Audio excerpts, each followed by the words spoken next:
Assalamualaikum dan salam sejahtera. Saya Azwat, bertemu lagi dalam video yang seterusnya.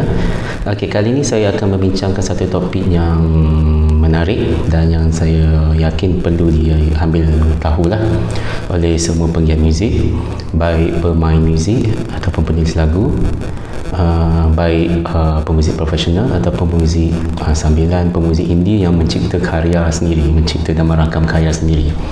Jadi hak cipta muzik ni sebenarnya terbahagi kepada dua bahagian lah, dua pecahan lah. Satu ialah hak cipta musical composition, satu lagi ialah hak cipta rakaman. Okey, kalau musical composition ni hak cipta tu dimiliki oleh penulis lagu dan juga dan atau publishing house lah, publisher. Nah, ini bab publishing ni mungkin kita akan terangkan dalam bab yang lain lah. Jadi kita fahamkan dulu kalau hak cipta muzik ni terbagi pada dua. Satu musical composition, satu lagi ialah rakaman lagu, sound recording, ciptaan lagu. Dan ciptaan lagu ni hak ciptanya dimiliki oleh penulis lagu dan atau publisher.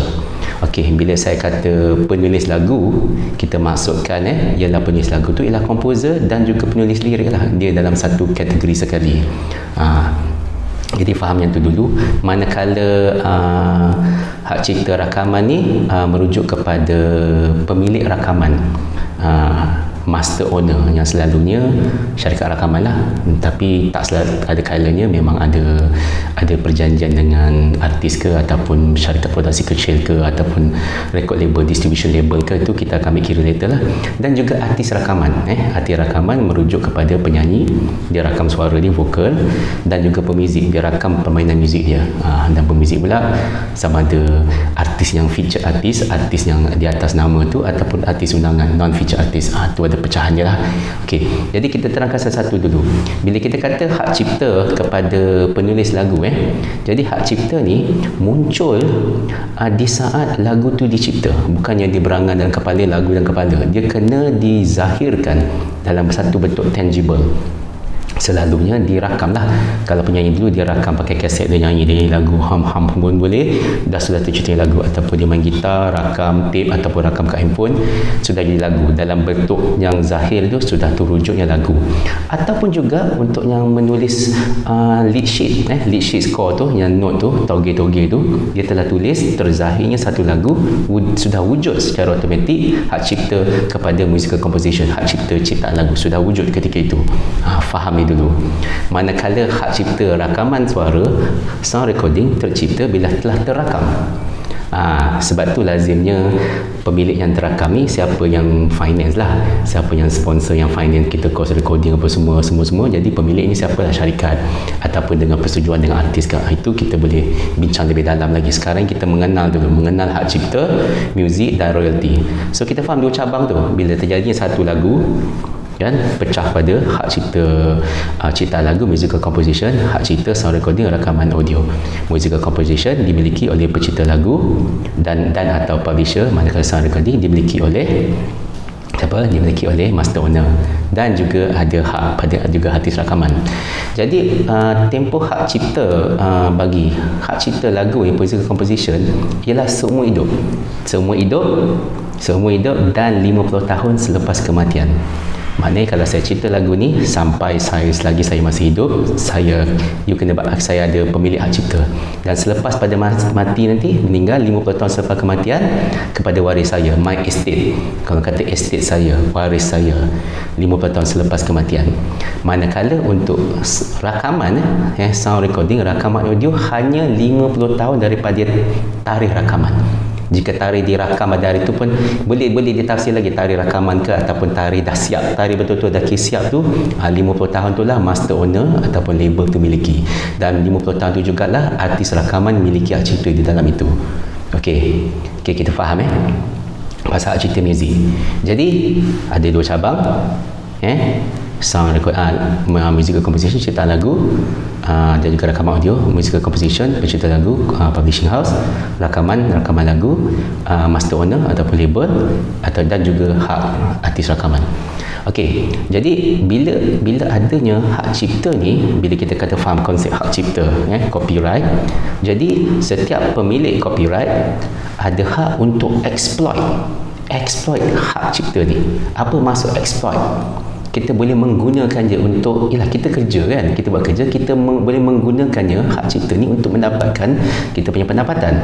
Jadi bila kita sebut dalam terma yang sesuai lah, bila kita kata ada hak cipta, kita ada hak untuk melesenkan kepada pihak-pihak yang ingin melesenkan kita punya ciptaan. Melesenkan tu perkataan dia. Bila ada hak cipta, kita tak boleh kata jual ke sewa, tidak tepat. Tak boleh kata kita jual ke, kalau jual yang lain tu lain cerita lah. Kalau kita kata generate, commercialize, monetize, mendapatkan duit daripada cipta tu, kita panggil, kita exploit, kita gunakan perkataan dilesenkan. Dan apabila dilesenkan, bayaran dilesenkan dipanggil royalty. Okey, faham? Adanya hak cipta karya, hak cipta dalam konteks video ni, hak cipta muzik dilesenkan kepada pihak-pihak yang berkaitan dan mereka membayar royalty. Faham? Jadi kita berhenti dulu tahap hak cipta. Sekarang kita masuk kepada bab royalty. Okey, kita bincang royalty yang dimiliki. Royalty untuk hak cipta sang apa tadi, musical composition, ciptaan lagu, pencipta lagu. Okey, pencipta lagu dan atau publisher. Di dalam ada berapa hak yang dia ada. Hak yang pertama ada kepada pencipta lagu ialah mechanical right. Apa maksud mechanical right? Cara nak faham mechanical right, apabila lagu tu dizahirkan dalam bentuk yang boleh dengar, dalam bentuk format CD, piring hitam, kaset, dizahirkan. Jadi kalau ikutkan transaksi antara pemilik sound recording dengan pemilik asal, pemuzik, pencipta lagu, macam dulu saya cakap, pencipta lagu dalam bentuk dizahirkan lagu, sebenarnya syarikat rakaman yang taja kos recording tu kan, dia bayar royalty, mechanical royalty kepada pencipta lagu, baru dia boleh cetak CD tu, barulah dia boleh rakam digital file, dia letak kat streaming tu kalau dia yang hantar. Jadi bila ada hak mechanical tu, mechanical right tu, itu yang dibayar pada pencipta lagu, hak untuk reproduce, untuk cetakan semula, reproduksi. Kita reproduce daripada karya tu, ada satu kita buat jadi 100,000 unit, dapat platinum, macam tu maksudnya. Jadi hak itu perlu dibayar, hak itu royalty perlu dibayar pada pencipta lagu. Pencipta lagu tadi saya cakap ialah komposer, termasuk penulis lirik sekali, dan juga urusan dengan publishing tu kira sekali lah, satu cabang tu lah, mechanical right. Itu perlu dibayar. Manakala mechanical right itu satu, kita bincang song penulis lagu dulu. Jadi dia ada mechanical right, itu satu. Jadi kalau kalau pergi ke CD, bila kita beli CD kan, kita beli CD tu, kita sebenarnya bayar dua orang. Kita beli CD, ialah kita bayar master owner tu lah, master owner tu dapat, dan kita juga secara tak langsung kita bayar mechanical royalty kepada pencipta lagu tu. Pembeli CD kita bayar. Kalau Spotify macam mana? Kita mungkin dengar Spotify percuma, dengar iklan, kita bayar Spotify untuk dengar. Spotify bayar mechanical right kepada, dapatlah kita pencipta lagu, dan jugalah ikut urusannya dapat juga kepada master owner. Okey, itu mechanical right, mechanical royalty. Kedua ialah public performance royalty. Persembahan awam, royalty persembahan awam. Apa maksud dipersembahkan? Apabila lagu tu dah dicipta, telah dirakam dan dipersembahkan kepada awam, di public performance, merujuk kepada lagu yang kita main dekat mana? Dekat radio. Spotify pun termasuk sebenarnya, radio, Spotify, streaming, dekat kedai-kedai kafe, dekat klinik ada pasang lagu kat luar, kat kafe, restoran. Bila dipasang lagu tu kena bayar public performance royalty. Siapa yang bayar? Yang bayar ialah pemilik perniagaan. Dia kena bayar kepada satu badan, dan badan inilah kita panggil public performance right organisation, PRO. Istilah dia performance rights organisation, PRO. Jadi pemilik premis kena bayar kepada PRO tempatan lah. Negara kita ialah PRO kita ialah MACP, Music Authors Copyright Music Authors Copyright Protection Berhad. Jadi itu masuk dia dah jelas, music authors pencipta lagu, music authors copyright music authors copyright protection berhad. Jadi MACP negara kita memang ada satu saja Kalau US dia ada sampai 4. Dia ada ASCAP, dia ada BMI, dia ada SESAC, dia ada satu lagi Global Music Right tu yang paling baru ada 4. Kalau Kanada ada SOCAN ada satu. Jadi kita ada satu je MACP. Inilah yang diiktiraf sebab MACP adalah ahli badan yang gabung satu dunia, iaitu CISAC, CISAC, kepada semua performance right organisation. Jadi tadi ada dua lubang lah. Tadi satu rakaman lagu kita dengar dapat mechanical right, lepas tu kita dapat public performance right. Mechanical right siapa yang guna lah, Spotify bayar, ataupun CD tu kita beli CD kita bayar. Manakala public performance right kita pasang untuk dengar. Public performance businesses yang bayar, cafe yang bayar, restoran yang bayar, tempat-tempat menunggu dekat klinik pun yang bayar. Kalau klinik pasang lagu dia kena bayar. Okey, jadi dapat daripada dua sumber lah. Jadi dia bayar MACP bayar kepada penulis lagu. Jadi faham kat situ dia ada dua cabang dia. Okey. Lagi satu dua. Okey. Yang ketiga ialah ni synchronization right. Penulis lagu synchronization right ni yang kita lagu bila kita disekalikan dengan video, macam lagu iringan dalam filem, dalam rancangan TV, dalam video game, dalam video YouTube. Misalnya synchronization right ni kena bayar kepada pemilik lagu secara rundingan terus lah, direct negotiation. Jadi berapa rate dia kenalah ikut persetujuan lah. Dan boleh kata orang kata synchronization rate ni yang paling besar lah, sebab you boleh tuntut banyak. You letak lagu ni dipasang dalam filem lagu tema, dapat banyak lah. Dan boleh kata bila sesuatu lagu karya tu berjaya dapat sing right, selalunya dia akan dapat yang right secara automatik. Bila dapat sing right kan, benda tu dimainkan, public performance right masih tetap kena bayar macam biasa. Mechanical right pun naik juga selalunya kan. Bila lagu soundtrack famous, orang beli soundtrack, mechanical right pun dapat naik, dua-dua dapat. Pemilik rakaman dan juga songwriter. Okey, itu synchronization right. Ramai nak lah, kadang-kadang orang guna istilah lagu ni telah dilesin untuk filem. Synchronization right lah maksudnya. Synchronization royalty royalty.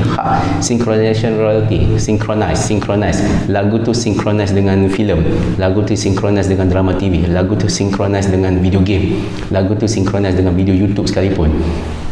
Adalah synchronization right. Orang panggil the trifecta of royalties, of music royalty. Sebab dapat synchronization right, yang lain semua selalu akan naik. Akan pasal play kita ramai orang pasang lagu tu. Okey, yang keempat ialah print right, cetakan. Print right. Ini macam saya cakap tadi lah, bila kita buat lagu kita tulis score yang note toge-toge tu kan. Kalau kita yang betul memang kena bayar pada pemilik right lah, pemilik cipta lagu lah. Sebab tu kalau kita pergi internet, kita beli ada bisnes kita beli dia punya kata score sheet ataupun lead sheet, dia punya score tu print tu kan, orkestra kita atau kita ambil yang betul-betul official, kena bayar lah. Jadi kalau syarikat tu, yang syarikat pencetakannya adalah dia bayar pada pemilik lah. Dia nak jual, selalunya bukan kita yang jual. Pemilik lagu ni orang datang kat dia, saya nak jual official score sheet untuk semua you punya music catalog, semua ciptaan lagu you. Okey lah, dia bayar lah berapa ikut persetujuan dia jual lah. Sebab tu sebenarnya ini mungkin ramai tak tahu kadang-kadang dekat internet tu kadang kita mungkin boleh dapat free, tetapi laman web tu kena bayar tau. Dia kena bayar pada pemilik songwriter tu, penulis lirik sekali lah.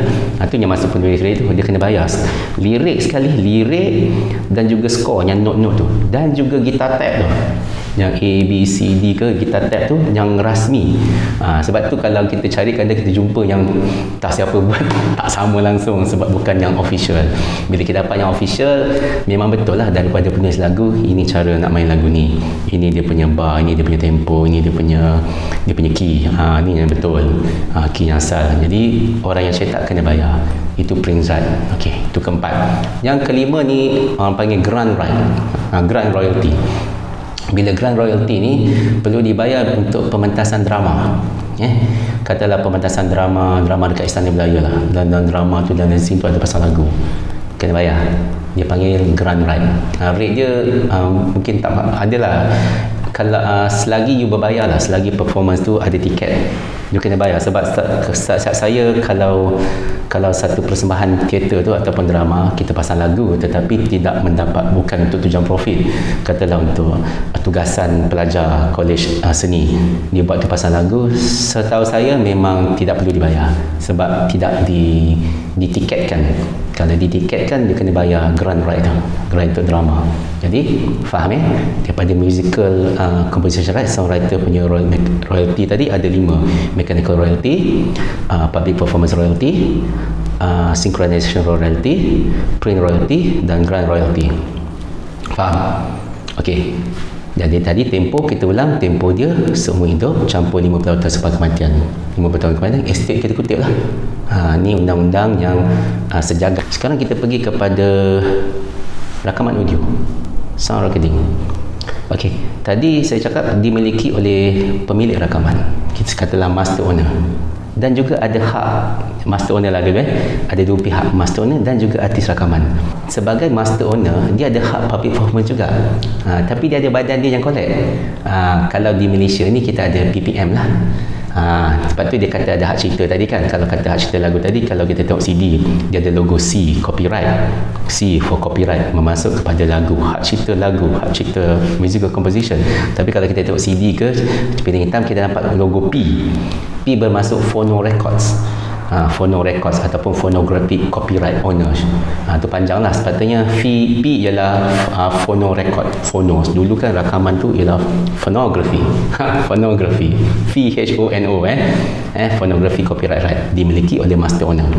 Jadi master owner tu, dia selagi dia ada hak, dia dah labur untuk rakaman ni semua, dia uruskan semua, dia punyalah syarikat production ke, record label ke, okey, ataupun mungkin artis juga sendiri ikut dia punya perjanjian, dia dapat, dia kena bayar dia lah selagi you guna. Termasuklah dari tadi daripada CD, daripada Spotify. Hak cipta dia bertahan selama 50 tahun. 50 tahun daripada tarikh ciptaan, tarikh rakaman, tarikh keluaran. Itu boleh ditafsir, tarikh dia siap rakam hari tu bukannya dia rilis hari tu kan, kerana pada tarikh dia dah keluar. CD ni keluar hari ni, sejak daripada hari tu 50 tahun hak cipta dimiliki, hak cipta rakaman dimiliki oleh master owner. Begitu juga kepada artis rakaman. Okey, artis rakaman dia cuma ada performance right. Okey, public performance right, mechanical tak ada, dia bukan dia punya. Sebab dia main gitar selama 50 tahun, kena bayar untuk kita dengar permainan gitar dia tu, dan juga dia punya vokal. Jadi kalau dia, sebab tu kalau dia juga kena pecah sikit lah. Kalau kita singer songwriter, belum lagi singer songwriter label, bila kita singer songwriter kena pecah sikit lah. Dia akan dapat hak-hak untuk pencipta lagu sini, dia ada juga hak-hak sebagai performer, paling kurang penyanyi. Kalau orang berbeza senang, kalau songwriter lain, penyanyi lain, pemuzik lain senang. Tapi kalau kamu kalau kamu memang ada banyak orang kata role, ada banyak peranan pencipta lagu, you dapat, you kira balik macam tadi. Dan juga untuk rakaman untuk punya vokal perlu dituntut juga lah, sama jugalah ada badan yang collect daripada businesses. Kalau di Malaysia ni ialah RPM, Recording Performance Malaysia, RPM, untuk collect performance royalty, public performance selama 50 tahun, bukan selama hidup, 50 tahun. Jadi suara saya menyanyi akan ada dibayar royalty selama 50 tahun. Rakaman saya main gitar perlu dibayar royalty selama 50 tahun. Ada pengkiraannya lah. Kalau di Malaysia ni RPM pun dengan PPM selalu dia collect sekali.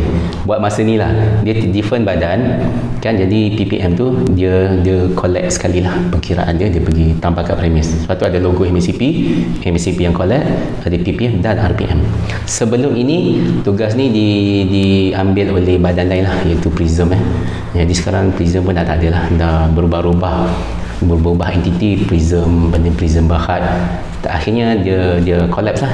Jadi tiada lagi tuntutan kalau pemuzik dan juga penyanyi nak collect royalty ni, kena daftar dengan RPM lah.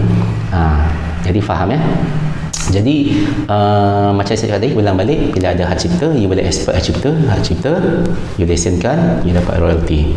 Jadi apabila ini satu jalan lah. Jadi apabila you tahu peranan awak ialah sebagai pemilik penulis lagu, you kena jagalah daftar pada MCP. You jagalah semua you punya hak ni, 5 hak tadi kan. Dalam kamu singer-songwriter, you kena cover, you kena daftar yang ni, you kena cover your performance. Dan kalau kamu juga ada label sendiri ataupun label usaha sama, 50-50 dengan label, ambil lah 50-50 distribution label, dan baki you ambil. Kena jagalah. Jadi ingatlah, kena daftar MCP untuk penulis lagu, kena daftar RPM untuk artis rakaman, pemuzik ataupun juga penyanyi. Sama ada you ada bahagian dah featured artis ke, non featured artis ke, artis yang dalam nama ataupun artis undangan, sessionist, dan kena tuntutlah. Dan juga ni lah, master owner lah. Dan master owner ni boleh jadi syarikat rakaman atau asli lah. Sama ada awak ada 2 peranan, 2 watak, ataupun ada 3 watak, semua you dapat satu. Pada awak lah. Jadi selain daripada itulah, ini satu amalan lah di luar negara pun ada. Selain daripada itu, awak boleh juga mendaftarkan hak cipta lagu tu lah kepada Badan Harta Intelek tempatan lah. You boleh daftar kepada MyIPO lah, daftar apa yang dia nak, you bagilah lagu ni saya telah daftarkan. Ini bukannya tidak wajib, ini sukarela. Dia sekadar bukti sokongan. Apabila you berdaftar dekat MyIPO, daftar lagu kamu, hak cipta kamu, dia hanyalah bukti sokongan. Dia bukan macam pejabat tanah.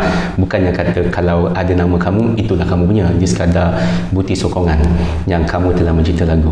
Sebaiknya you terus daftar royaltinya, sebab ni semua dah jadi cukup bukti dah. Jadi untuk nak daftar dulu pun boleh. Sebab ni amalan satu dunia. You boleh rakam dulu, daftar dulu. Ini adalah isi borang dia kan, lagu saya cipta apa semua, bukti apa yang MyIPO minta lah. Tetapi daftar sajalah. Sedangkan sini kita daftar itu, kita terus kutip royalty. Ingat balik, bila kita ada hak cipta, kita ada hak untuk exploit kita punya hak cipta. Cara dia kita dapatkan hak cipta ataupun kita create, kita cipta hak cipta tu, wujudnya hak cipta tu, kita ada hak untuk melesenkan hak cipta dan kita boleh mendapat royalty. Terma tu kena betul lah, daripada hak cipta boleh lesen, boleh dapat royalty.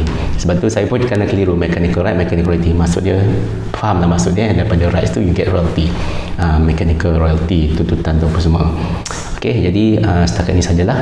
Jadi saya harap sekiranya ada persoalan, sila ajukan. Kita ringkaskan dulu lah, mengenal dulu, sebab ada banyak aspek lagi yang kita mungkin kena ikut keadaan lah, ikut fakta yang berkaitan. Contohnya macam publishing tadi.